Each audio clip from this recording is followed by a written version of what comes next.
Mr. Murray, welcome to the April market update. And hey, the market is, I don't know, it was improving the last time we talked, and now last month wasn't as good as the previous month. Am I right or am I wrong? April started with a hiss and a roar, guys. We had a lot of conditional deals that overflowed from quite a busy, hectic March into April. And then towards the back end of April, it did tend to quieten down. But you've got to remember, guys, we had Easter, we had school holidays, we had Anzac weekend, April. I don't even know, it feels like it only had about 3 working days in the entire month. But hey, look, what we are seeing, guys, is, yeah, the sort of continuation of a flat market. Have we bottomed out in values? We believe we have. Would you still agree with that comment, Diego?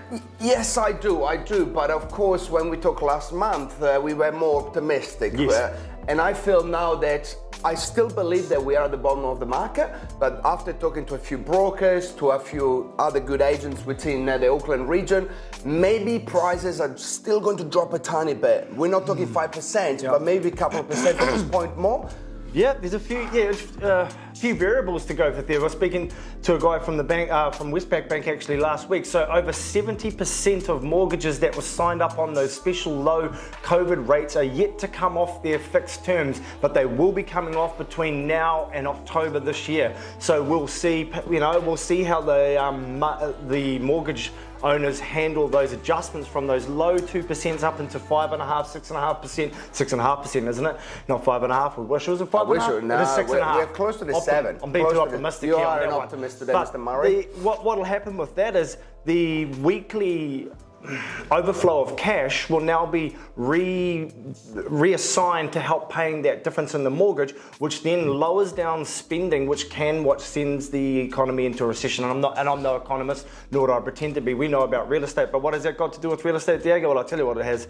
What it's going to do is force people into a position to where they may need to downgrade to manage those payments, and you can get a lot bang for your buck. So what might see a bit of a downgrade in properties, well, given the market has gone like this, you might actually end up trading into maybe a slightly smaller home, but actually saving a few $100K. So there is options to help navigate this tricky time ahead of us, which we do feel may be lasting the rest of the year.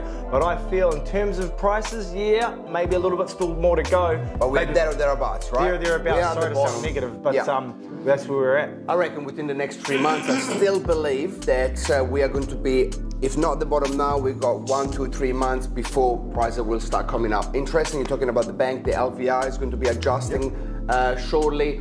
Interest rate for 2 years and 1 year. There was a bank yesterday, I can't remember if it was Westpac. Our broker Nick told me that the interest rate for 1 and 2 years has actually gone down 0.1%, which is not much, but now you're looking at 4 and 5 years have been coming down for the last few months. 1, 2, and 3 years are started coming down as well. So the recipe is there for us to hit the bottom and start coming up. So it'll be interesting what we talk about in a month's time, but hopefully be a little bit more optimistic. Yeah, hey, and I've always heard, hey mate, the best time to buy was yesterday, guys. So hey, look, it's a great time to get into the market for your first home, second home, downgrading, upgrading, whatever it is. But we're here to help and hope to see you next month. Is that right? Call us anytime.